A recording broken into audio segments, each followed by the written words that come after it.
Hey guys, we are here to talk to you today about the very first step you need to take before you can buy your next house or your first home.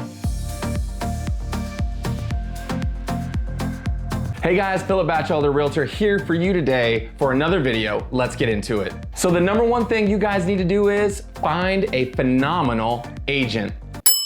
I would suggest myself, but if you live in another state, seriously, look around, shop around.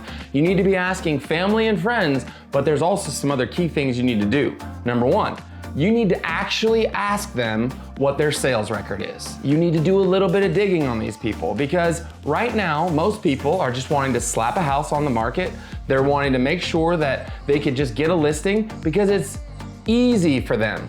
But you need to find a realtor that's willing to work for you. So really, the key to all of this, you guys, is communication. What I tell my clients is, I am in this with you. We are in this search, this hunt together, okay? And what that means is most people, 90% of people know how to search on Google by now. Heck, my grandma knows how to search on Google and she's done past 10 years ago, she was searching on Google. So if you don't know how to search on Google, I don't know. But you can find a house, okay? Anybody can find a house, but the key to having a good realtor is making sure that they can communicate for you. So step number 2 is when you find that realtor, you may just say, all right, realtor, I got you now, I trust you, now go find me a house. Well, there is one little thing that we need before we can actually take that step, and that is getting you pre-approved and finding the right lender for you. Now, any realtor that's worth their salt, they should have valuable tools available to you. But most importantly, the number one thing you need from them is a lender that you can trust. Now, this is what I tell all of my clients, and what I would tell you is that I tell them is, look, I bring these people a lot of business. When you're bringing someone a lot of business, they wanna try to keep everybody happy. They wanna try to keep everybody in the flow. Now, what goes into getting your approval letter? What goes into it is just a simple conversation with a person that's trusted now by you and me through a referral process. And they basically walk you through, they ask you questions about your credit, they're gonna ask you questions about your income, they're gonna ask you questions about some other details, maybe you have alimony, maybe there's just other things going on in your life, other ways of making money. Once they are able to ask you those questions, they're most likely gonna send you an application.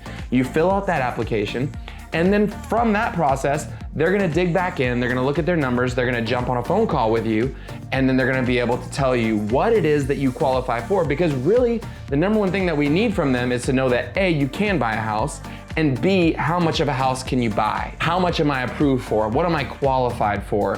What is the number amount? Maybe someone's number is 300,000. Maybe someone's number is 400,000. Maybe somebody's number is 1,500,000. It doesn't matter. We're all in different stages, but we need to know that number. Story time! I had a client that actually came into town and we were able to secure a house, get it under contract. They put down $15,000 of earnest money. That's a lot of money. Put down $15,000 earnest money, and they wanted to stick with their lender, okay?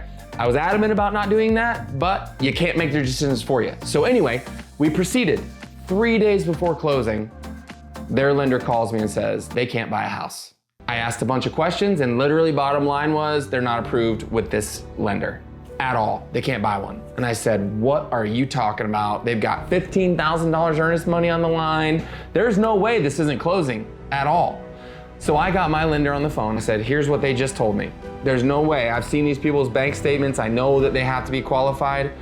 Got on the phone with my lender. We didn't close on the day we were supposed to close, but we closed 3 days after we were supposed to close. Now you tell me if that's not exciting, because woo, I got fired up.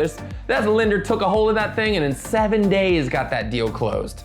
I was super excited, and that is why it is absolutely key to work through referrals and work through the people that you trust, because once you trust somebody, then generally everything can kind of flow together and go from there. So there you have it, the very first things you need to do when buying a house. But come back next week, because we're gonna pick up right where we left off to get you to your next step in success of buying a home. So some homework for you too. If you haven't found a realtor yet, make sure you call me if you're in the Nashville area. The number is right here on the screen. Shameless, I know, I don't care, this is my video. But seriously, get with that local lender, do your research, find them, research them, ask the right questions, and then once you trust somebody, commit, and they'll get you with the right people to get you to your next step of success in this process of buying a home. If you haven't subscribed to the channel already, please go ahead and do so. Also click the noti bell. But next week, we're gonna pick up right where we left off, and we look forward to seeing you there.